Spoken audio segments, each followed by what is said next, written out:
Good morning, everyone. Welcome to the GCNS Virtual Open House 2022. My name is Lalita Mohan, and I will be bringing you through the event today. Before we begin, I would like to run over housekeeping. We will be finishing today's presentation with a Q&A session with our speakers. If you have any questions that come to you throughout the presentation, please type them in the Q&A chat box. If you have any technical issues, please contact us on the email listed on the slide.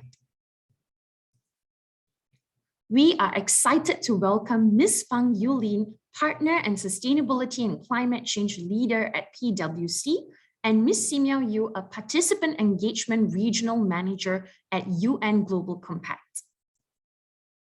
In today's presentation, we will hear from Eu-Lin on the 2022 budget and its implications for business in their collective transition to a greener economy. We will also introduce you to the UN Global Compact on a global and local level. We will have Miao Yu, Participant Engagement Manager in Asia Pacific, who will talk about opportunities for engagement with the United Nations Global Compact. I will take you through the opportunities for engagement with Global Compact Network Singapore and how you can harness our resources to advance stewardship in your corporate sustainability journey. Finally, we will also have a live Q&A session with our guest speakers for today. You can send your questions in the Q&A boxes shown in your screen below.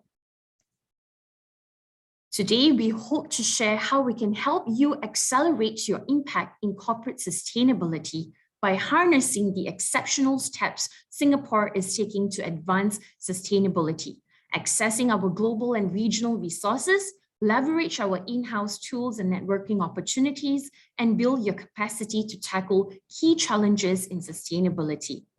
All these can help you to be aligned with Singapore's sustainability agenda in the Budget 2022 and Singapore Green Plan 2030, as well as achieve global sustainability targets in the UN Paris Climate Agreement and the UN COP26 2021. Now, I would like to warmly welcome our guest speaker, Ms. Fang Eu-Lin, to share her insights on Budget 2022 in accelerating corporate sustainability. Ms. Fang Eu-Lin, please.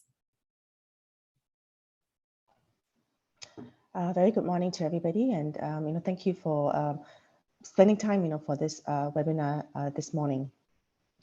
As you know, the Singapore budget was released about a couple of weeks ago, but the debates are also still ensuing. But I'd like to share just very briefly some of the key messages today. But just to take a step back, we are seeing a lot more focus on sustainability, or ESG as you call it, due to various reasons. Firstly, it's because of realization of climate change. I'll come on to that a little bit later.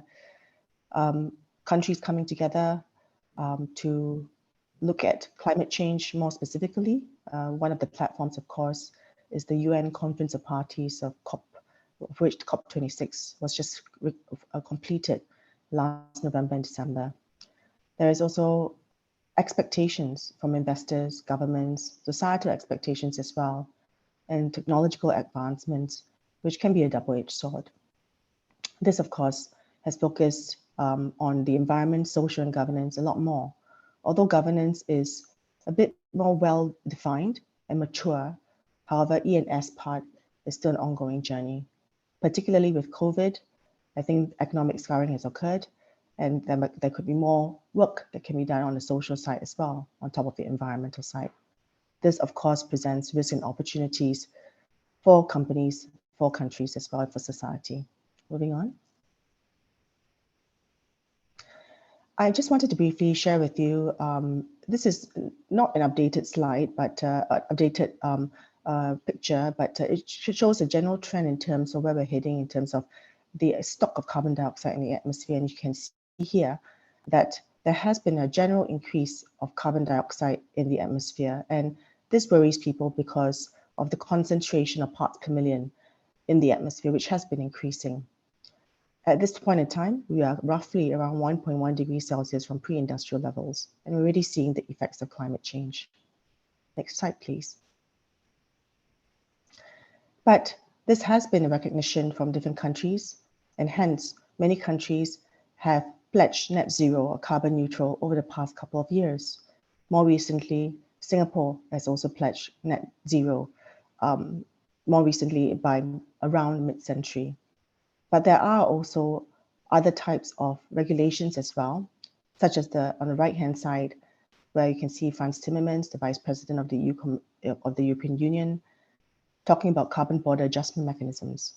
So with more commitments by countries, more cross-border type of regulations, and more carbon taxes or emission trading schemes, this shows that transitional risk in the future would probably increase, including carbon taxes or deepening of emission trading schemes.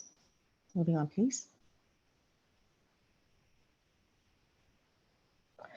This is hot off the press just a few days ago, and I thought it might be useful to actually bring this, to discuss this as well. And this is from the IPCC AR6WG2 report, which is the Intergovernmental Panel on Climate Change. And this is their 6th annual report, and from Working Group 2, which looks specifically at climate impacts, adaptation, vulnerability. And this is what they had to say. The scientists had to say that, firstly, one point is that climate impacts are already more widespread and severe than expected. I mentioned that we are at 1.1 degrees Celsius. We are already facing droughts, extreme heat, record flood levels. Actually, here in Singapore and around the region already, we're seeing it. And the second area is that we are also locked into even worse impacts from climate change in the near term. So even if we decarbonize now very steeply, we'll still feel the effects still through 2040. The IPCC estimates that in the next decade alone, this will drive about 32 to 132 million people into extreme poverty. This is quite a high number, despite potential commitments in the future. So we're locked in already. The other area is that risks will escalate quickly with higher temperatures. On the right-hand side, you can see that, often causing irreversible impacts of climate change. For example, at 1.5 degrees, if we hit that, we're most likely to hit that based on the AR6WG1 report, many glaciers around the world will either disappear completely or lose most of their mass. A particular glacier actually is the Thwaites Glacier, which is at risk of being dislodged. And this will, of course, have an impact on sea level rises, but there's an unknown that we will have to closely monitor. The fourth point is really about inequity and conflict, something that I think we're facing right now as well in some parts of the world. Right now, about 3.3 to 3.6 billion people live in highly vulnerable areas which are susceptible to climate impacts, particularly around small nations in Southeast Asia, Central and South America, and much of Sub-Saharan Africa as well. Countries which are not only susceptible, but also have developmental challenges as well. So therefore, adaptation is absolutely crucial, and feasible solutions do exist, but there can be more that can be done to help and assist vulnerable communities. And so this is what the IPCC AR6WG2 report had to recently say. Moving on, please. Now, coming to the Singapore budget, now that we've understood the context about how serious the climate change matter is, the Singapore budget, you can get this from the website from the Ministry of Finance. And of course, Singapore budgets are generally very comprehensive. It looks at, on the left-hand side here, investing in new capabilities. Of course, social compact is extremely important as well. And the other area also is that the COVID pandemic still continues, and therefore providing relief is also important. But there's a section inside there which is advance our green transition, which when Minister Lawrence Wong shared his speech, I think came on quite early on in the budget discussion or budget presentation. I'll go, and of course, one area that he has also focused on is the staggered increase in GST in the future well. So, but let's go on and deep dive into a little bit further on the section on the right-hand side, which is advance our green transition. Moving on, please. But before I go into that, I just wanted to share over the past few years, some of the initiatives that we shouldn't forget that have been in place. Firstly was the announcement of the Singapore Green Plan. And that, of course, has different prongs from the financial services sector to the built environment sector or the environmental sector. You'll find that as part of that, we implemented a $5 Singapore dollar per CO2 ton as a start from 2019 to 2023 for large emitters in Singapore, i.e. emitters which emit more than 25,000 CO2 ton per plant. And we are at the point where we do need to review it. I'll come on to that a little bit later.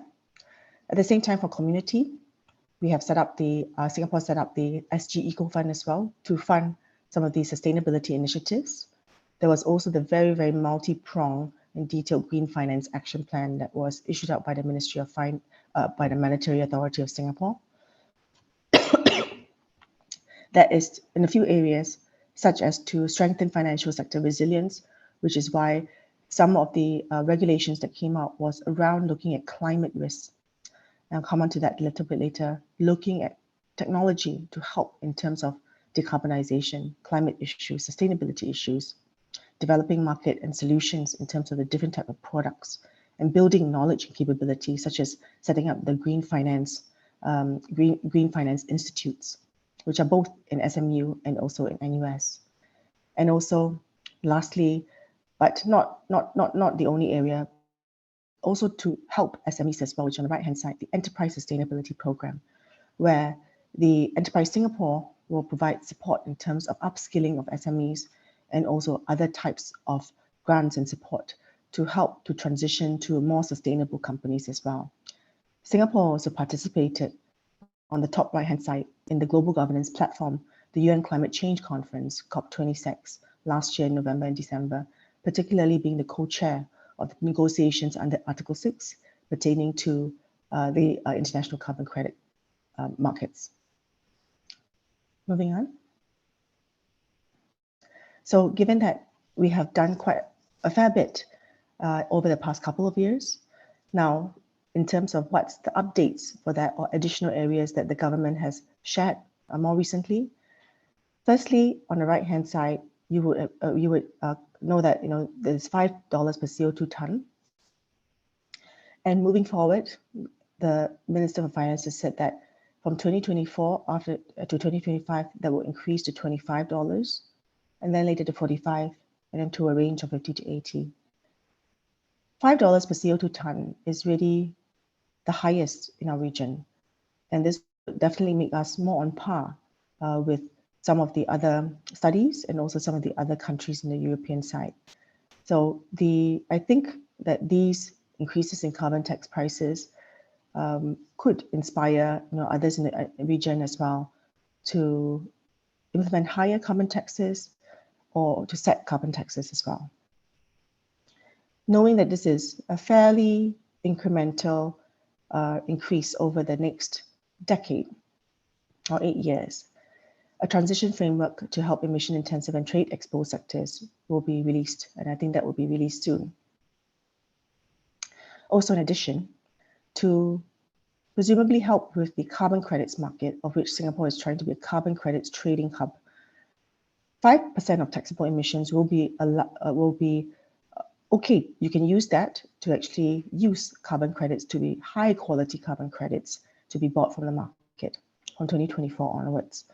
Hopefully that would also help with the demand or the trading of high quality carbon credits. Of course, the increase in carbon tax prices could also have a bearing in terms of the day-to-day costs in terms of energy. And from the individual household perspective, there'll be transitional support, for example, through U-Save rebates, which many of households will be familiar with, in terms of helping to defray individual household costs. Moving on, please. And sorry, not forgetting the top line above just now, as mentioned, the revised commitment is originally to become net zero by somewhere at the second half of the century. Now they said somewhere, in the mid of the century to become net zero, which I think, shows the subtext there is that, Singapore is very serious about doing our part in terms of climate change. The other areas that has been mentioned so far is in relation to developing the green economy, particularly around green bonds. Up to 35 billion of public sector green bonds will be issued by 2030, including the publication of the Green Bond Framework to guide those implementation execution of those green bonds, including the inaugural green bond to be issued out later this year. At the same time, many are talking about electrification of the vehicles. This was already mentioned in last year's budget, but the feedback so far has been the infrastructure has been lacking. And it was mentioned that there will be some acceleration as well of the electrical vehicle adoption through infrastructure upgrades to provide more charging points closer to home as well, to increase the adoption of electric vehicles. But actually, I would like to make a point that, yes, changing to electric vehicles could reduce the carbon footprint of individuals or the country, but a surefire way, to actually significantly reduce the carbon footprint is to take public transport. Okay, moving on. So what are some of our views, or PwC's views, in terms of the rising carbon taxes in Singapore? We would say that actually it is a very challenging economic environment. We are still not out of the woods with COVID, with also crisis in the European side of things. But so therefore, it is quite a bold move by the Singapore government to time it at this point in time. It does demonstrate its commitment to the Paris Agreement and signal that its intention to become a green hub, but also the recognition that Singapore as a low-lying island state is also vulnerable to the impacts of climate change. As mentioned, the tax of $50 to $80 by 2030 is high in Asia, but I think we will want to look at how the government also is committed to reinvest these tax dollars in terms of the low transition, just transition efforts in the future. The $35 billion bond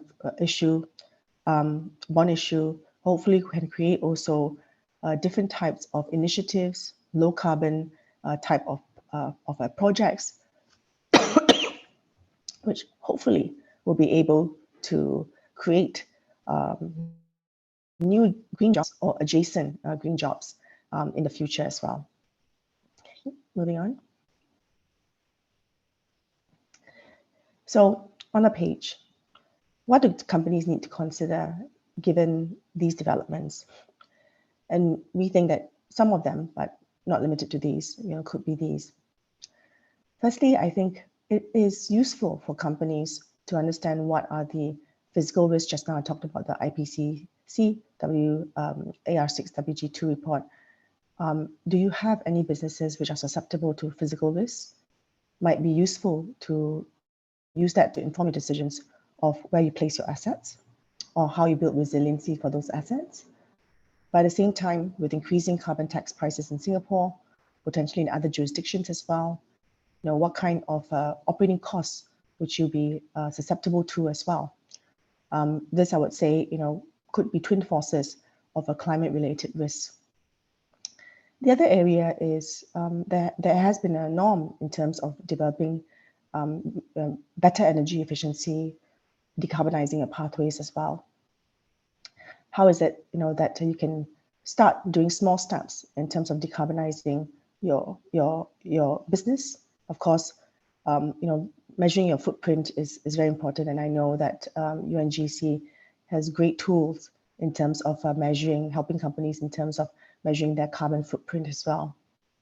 And that's the very first step to baseline before you can actually start to apply different types of climate solutions or solutions to actually become more energy efficient or reduce your carbon footprint.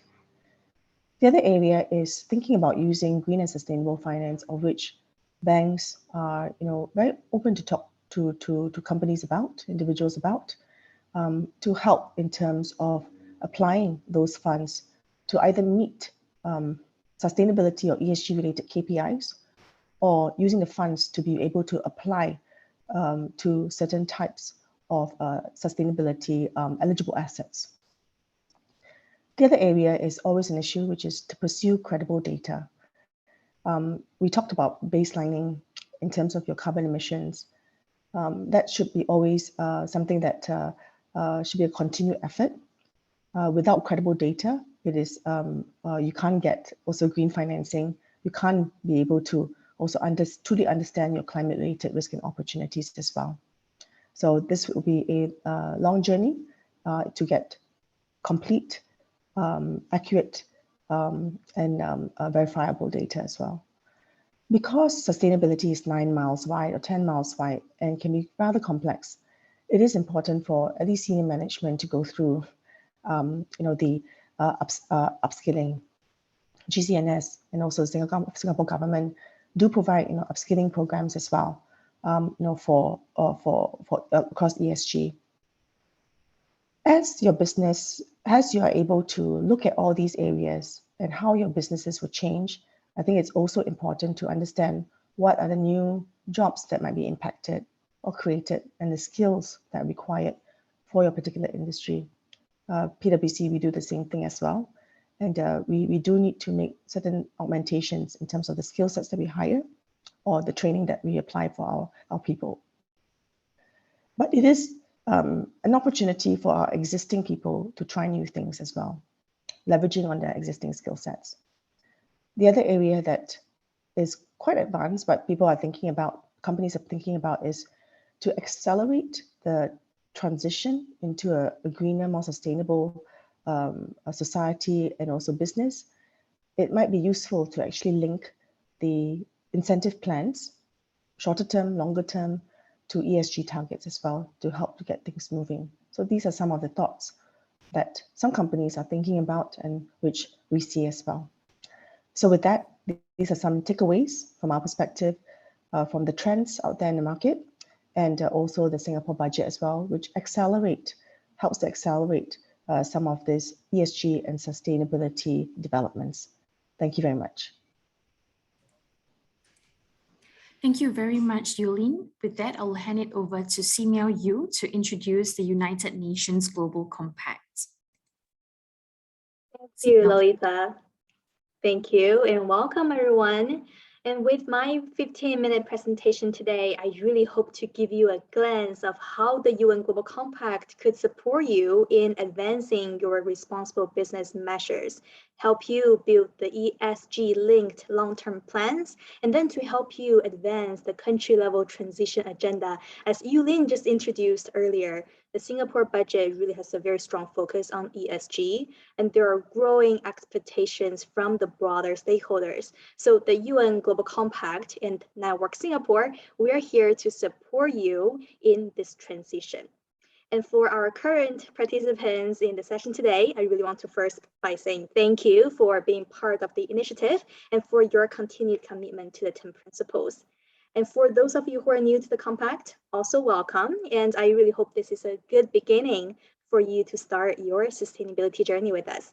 And of course, after today's session, myself, my colleagues at the Network Singapore would love to have a bilateral conversation with you to really have a more tailored discussion around your engagement with the Global Compact to embrace the changes and the future risks. All right, so as you see on the slides here, quick introduction about the UN Global Compact. The UN Global Compact is the United Nations Corporate Sustainability Initiative, and it was the former UN Secretary General, Mr. Kofi Annan, who proposed to initiate a global compact of shared values and principles to give a human face to the global market back in the year 1999. So this year we are 22 years old. And at the time, back in the year 1999, there were 40 companies and their CEOs. They truly believed that businesses should be conducted in the most responsible manner by following the UN norms, the UN values, and that is the only way to ensure the business can do well and do good and to be sustainable economically, socially, and environmentally. So those companies, they signed up to create what is now the Global Compact. And those companies, they committed to conduct business in a responsible manner by embedding a set of 10 principles into their core businesses. And the 10 principles are truly universal, and they came from UN declarations, UN conventions, and they cover 4 key areas that you see on the left side of the screen here: labor, the environment, human rights, and anti-corruption. So now reflect back to what Eu-Lin just shared. These set of 10 principles are highly aligned to the country level agenda outlined by the Singapore budget as well. And then participants of the UN Global Compact, they sign a letter to the UN Secretary General, commit to align their business and with their business operations and strategies with the 10 principles. At the same time, also to advance the UN goals, like the UN SDGs outlined on the right side of the screen here. And we hope that businesses can work with governments, with the civil society together. We will see companies also benefit from being a pioneer and identifying business opportunities from these activities. So next, please. Currently, we have more than 15,000 companies participating in the initiative. And within such, we have more than 2,400 participants from the Asia and Oceania region. We have about 200 of them from Singapore, but the number is fast growing. That's why I'm so excited to see many fresh faces here in the audience. And we also are welcoming not only multinational companies, large companies, but also small and medium-sized companies engaging with us as well to really make sure we make things happen at all levels in the entire ecosystem. And then we are also enabling companies through our local activities. And we have about 70 local networks around the world. They are our local branches on the ground, and they provide the local resources, activities to drive sustainable development in that country. We have a very active local network in Singapore, and you will actually learn more from Lalitha shortly after. When you join the UN Global Compact, you are not only joining the UN Global Compact at the global level, at the regional level, but you are also able to engage with the local network through their activities that they're really tailored for companies in Singapore. Here on the screen, you see there's some progress data. So we always reflect back and then evaluate how the world is really going. Also similar to what Eu-Lin shared with you, but particularly around the business sector, we see there's increasing awareness and action from the business community already. CEOs are increasingly aware of those global issues. We saw there 88% of the companies right now are already taking actions on the UN SDGs. And that number went up by 4% from last year. And then it also went up by 13% from 5 years ago. So the progress is significant. Next, you also see some significant progress from the business community. Right, for example, over 2,000 companies already signed up to the Science-Based Target Initiatives, and over 1,000 of them already signed to the 1.5 degree future campaign. So they have their 1.5 degree carbon reduction plan approved. Great progress.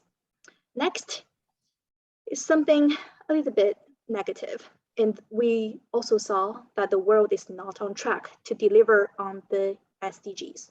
Shared by Eu-Lin earlier, we learned about the climate issue, with global warming predicted to reach over 3 degrees Celsius by the end of the century. But overall, we also see we are 62 years behind schedule on the social progress index as well. So now we are still a long way from delivering the goals set up by the UN Agenda 2030. So you see, there we have great progress, but we still need to do more from the business community, and we need your involvement. So next, I really want to share this very inspirational quote from UNDSG. The focus is really about scaling impact collectively and through collaboration. We need every one of you to be part of this.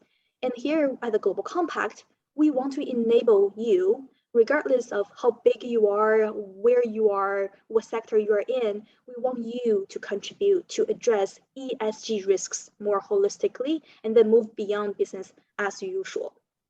Next, Also, some exciting news to share with you. We launched a new strategy, and together, the UN Global Compact with the Global Compact Network Singapore, we are here to ensure that we're all working together to elevate companies' actions. And together, we can deliver on those goals. Participating companies in the UN Global Compact from Singapore, you can achieve sustainable value by delivering measurable impact to the world's most pressing challenges. So first, we want to enable companies to drive impact on specific goals where companies have an all-sized effect on the outcomes. And you will learn more about those goals on the next slide. And second, if we go back to the previous slide a little bit, Lalitha, thank you. With the Global Compact, companies of all sizes, geographies, sectors across all value chains and through their entire ecosystem can contribute and scale ambitious action to deliver on those goals. And we at the UN Global Compact and Network Singapore, we will be investing in more programs, resources to help scale this collective action. So all companies are able to contribute to the goals with the right tools and right support. Third, companies can also make measurable progress and communicate it through a trusted reporting platform known as the Communication Progress. I will tell you more about that. So if we go back to the previous slide, I just want to quickly show you what are the 7 focus areas that we identified where we see the business community have an all-sized effect on the outcomes. So those goals are human rights, labor and decent work, climate change, anti-corruption, gender equality, SDG integration, which means how to integrate the SDGs across your business and how to use them for innovation purposes. And lastly is transformational governance, which is tied to SDG 16. These are the areas at heart of the Global Compact 10 principles and the UN SDGs. So these are the focus areas that we will be developing our engagement opportunities for you. And those are also quite aligned with the country level agenda in Singapore. All right, next. I mentioned transparency, reporting, communications are really critical to a company's success. So existing members in the audience here, you are quite aware of our reporting commitment and our accountability mechanism known as the Communication Progress. So next year, we are going to strengthen our reporting framework. So all stakeholders are able to track your progress of your work and our work together to really make sure the change will happen in a concrete way. And this is the public data, and everyone is able to see it, use it, including regulators, investors, and customers. We will be providing lots of tools for you to report to the Global Compact and then report more openly to your stakeholders. Next, I want to also share some really concrete examples about how exactly are we going to shape up our support for companies like yours. So yeah, on this slide, you see that we are a learning and networking platform, so we will continue to help you make connections like what we're doing right now. We will help you learn and enable you to make the knowledge, the skills to make sustainable progress and deliver your impact. And when you're ready to become a leader in shaping the sustainability agenda, we're also here to help you lead by showing your bold leadership and then help you inspire others. We will provide you with the tools to leverage your position and advocate for impact. Last but not least, we also help you communicate and become a well-regarded commentator and a trusted advisor on responsible business practices. All right, so more details on Connect.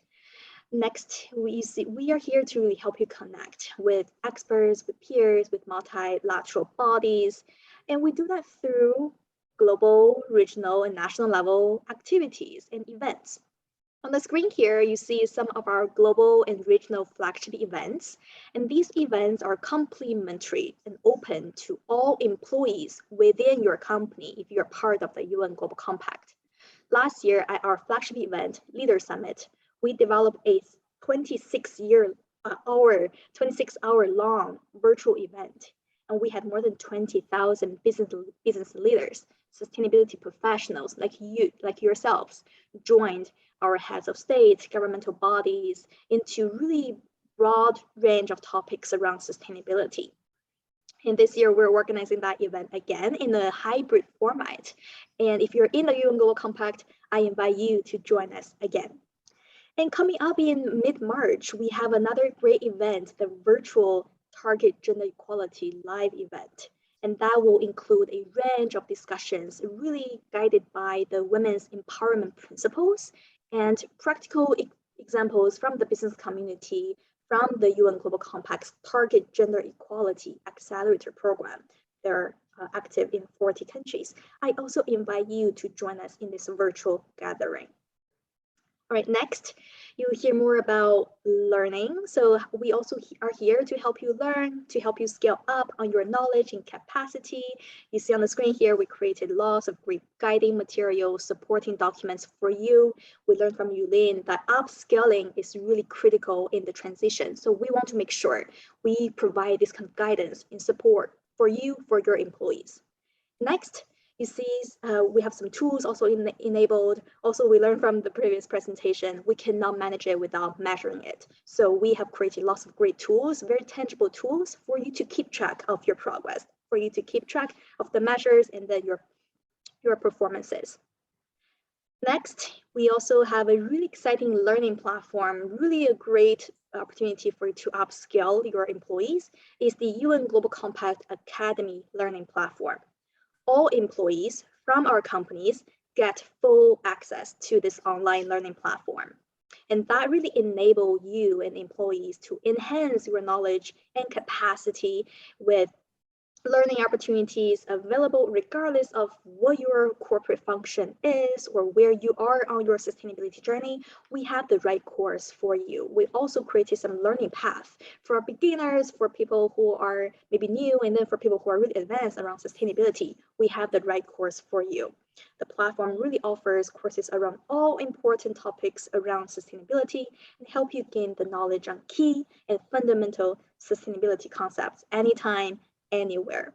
There are also some upcoming themes that are coming up in this year's curriculum. So quite exciting to see lots of courses, for example, on greenhouse gas accounting. That's also really highly aligned to the green transition in Singapore. So very tangible courses for you. All right, next. There are also some additional learning opportunities. We have peer learning groups. Those are open to all employees from your organization to join a learning session with your peer companies. Those are facilitated sessions conducted at local, global, and regional levels. And the idea is really for you to come together, share your challenges, share your good learnings, your good practices, bad practices together to really learn from each other. You will hear more from us towards the end of this month about the upcoming peer learning opportunities. Next, we also have some very practical enablers, or we call them accelerator programs. That's another great learning opportunity. Is really a 6-month-long practical session. And during this 6-month-long session, we want to equip you with the tools you need through on-demand learning sessions, through facilitated discussions, through workshops conducted at the global and the local or regional level to really equip you with the tools you need to help your company address a particular challenge. So very hands-on, very practical capacity building programs. If you want to learn more, please do reach out to us to learn more. Then for leaders who want to shape and lead and showcase your bold leadership and inspire others, next slide, you will see we have some policy and advocacy campaigns working with leading companies, setting tide-bound call for action through partnership and collaboration, action to really deliver specific goals to affect policymaking and enable a positive ambition loop. That's what we did with COP26. We brought a group of companies to COP26 to really make sure the voice from the business sector is also heard. And next, we are also developing some programs called Think Labs, which are time-bound incubation of solutions, and they will be done in a cross-functional, multi-sectorial approach to really identify key business challenges and what best practices will look like in a particular issue area. Next thing, we have some coalitions as well, and they're created to really form thought leadership on a particular issue area to deliver on the UN goals. For example, we have a CFO task force. It's a partnership platform for CFOs to interact with their peer CFOs, with investors, with financial institutions, and with the United Nations more broadly to share ideas, to develop new concepts, new frameworks, and provide recommendations to really unlock lots of private capital and create a market for mainstreaming SDG investment. Last but not least, I also want to share that we will continue working with you to communicate on your measurable progress against the 10 principles in SDGs. And there are some ways that companies can publicly showcase their commitment and progress. So the company profile on the UN Global Compact website is a great place for you to share your activities. You see on the screen an example from CDL, also from Singapore, and we encourage companies in the UN Global Compact to link your social media feeds, your videos on sustainability, and then showcase all of your reporting there. We also provide you, great, thank you, Lolita, a media toolkit for companies to utilize. And that really provides detailed guidance, design files for you to use in your press release messages, social media channels, etc. So all of your stakeholders can understand what you're doing. And then this is the last slide of my sharing. I want to end with something really fun and exciting. So every year we run a campaign called SDG Pioneers. So we recognize a few individuals from UN Global Compact participating organizations who are really demonstrating great leadership, upholding the 10 principles of the Global Compact and promoting the SDGs in their companies. And they're always invited to join our flagship events and will be recognized at the event to share their inspirational stories. The last day to enter into this round of SDG Pioneer recognition is 15th of March, so it's coming up. If you are already a participant of the compact, but you haven't done your nomination, please do so. Please submit your nomination by the 15th of March. And with that, I will turn to you, Lolita, to share more about the local activities in Singapore. Thank you so much, Simeo. Now I will introduce you to Global Compact Network Singapore. Now, we are the Singapore chapter of the UN Global Compact and the leading voice on corporate sustainability in Singapore. Within the Global Compact Network Singapore, we advance the stewardship of sustainable business practices and Singapore's national agenda of becoming a regional sustainable hub. Through various platforms and partnerships, GCNS nurtures the next generation of responsible business leaders. We provide access to tools, resources, training, and conferences by the United Nations Global Compact. Our in-house tools provide valuable insights to advance your sustainability reporting and carbon accounting journey. We have developed the Responsibility Index Communicator for Enterprises, also known as the RISE tool. RISE provides a snapshot of the sustainability efforts of a company, enables measurement of responsible business practices, and indicates areas for improvement. This is key, especially for businesses new to sustainability and those who wish to expand their efforts outside specific areas. Drawing from standards set by the UN Sustainable Development Goals, UNGC 10 Principles, Global Reporting Initiative, and International Labour Organization, RISE gives an understanding of a company's strengths and weaknesses in corporate sustainability and reporting. Within GCNS Singapore, we have an arm called the CPLC Singapore that looks after carbon matters. It is an initiative jointly launched by GCNS and the World Bank's Carbon Pricing Leadership Coalition. In CPLC Singapore, we facilitate dialogue and share knowledge on decarbonization. We collaborate on carbon management, particularly internal carbon pricing, which is also known as the ICP. The CPLC provides a safe space to explore, learn best practices, and raise concerns and challenges in the carbon management and the ICP landscape. It provides a platform to network with like-minded professionals and companies. CPLC helps to grow competence in implementing carbon offsetting or ICP as a potential method of meeting your sustainability targets. This provides a competitive advantage to increasingly environmentally conscious customers and investors requiring more transparency. In other words, a company can improve brand recognition as they showcase their ICP efforts on a regional and global platform like ours. GCNS has developed an in-house decarbonization tool called the Carbon and Emissions Recording Tool. In short, it's called CERT, to help businesses track their carbon emissions.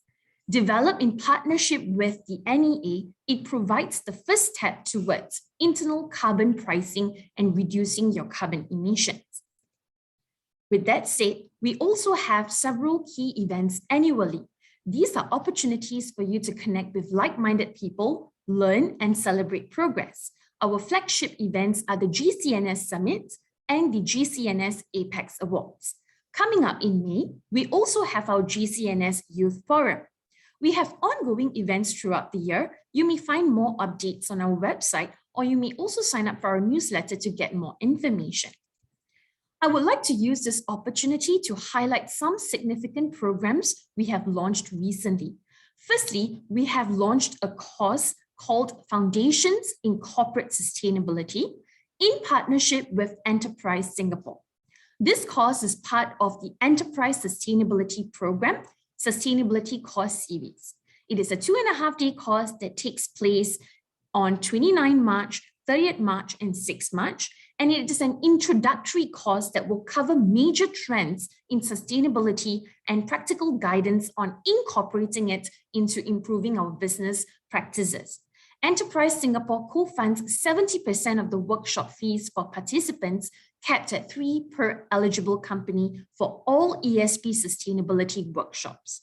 Secondly, we have partnered with Nanyang Technological University, NTU, to host a certificate program in sustainable finance. It is a 5-day certification course for business leaders and managers to have a deeper understanding of how sustainable finance and responsible investment strategies can help accelerate action on the SDGs and further impact their business and industry. There are up to 90% subsidies available for this course as well.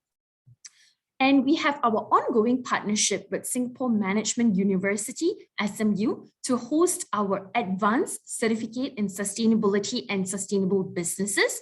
This will continue in 2022.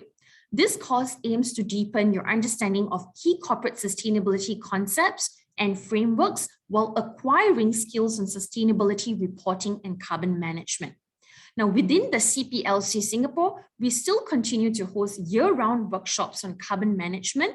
We teach companies how to use the CERT tool, as well as keeping up to date with important developments in carbon pricing. Join our first carbon management workshop of the year in April, where you'll actually learn to gain insights on solutions and technologies to help your company reduce your carbon footprint. You will also understand key international and national regulations and trends on carbon matters, including Singapore's carbon tax. You will also be introduced to our Low Carbon SG, a nationwide capacity building program to help companies decarbonize.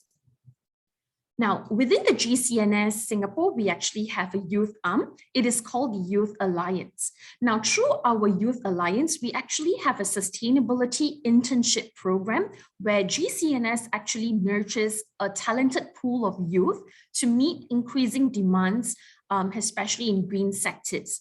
They have been introduced to corporate sustainability and also sustainability reporting frameworks that would help organizations that are actually coming on board in sustainability. So if you are interested, you may write into us regarding this and we can provide more information.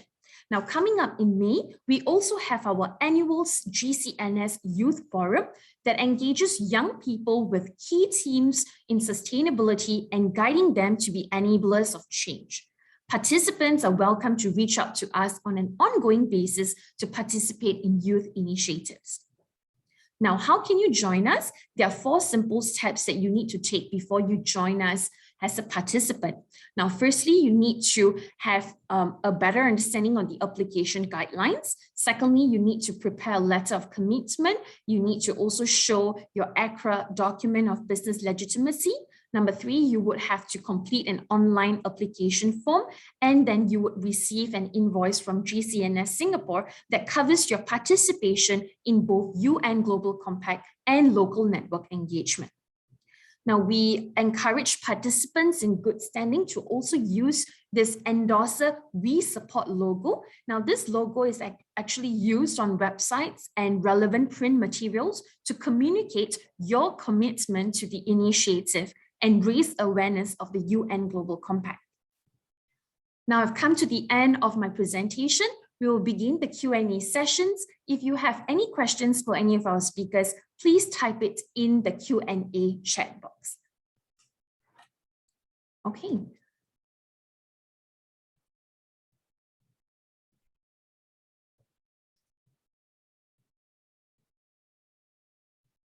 Now we have a question on what is the communication on progress.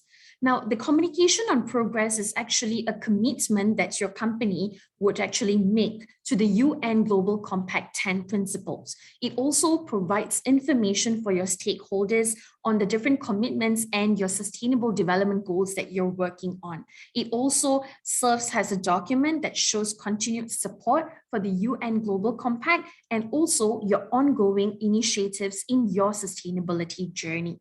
Yeah, so we have that question. Do we have another question?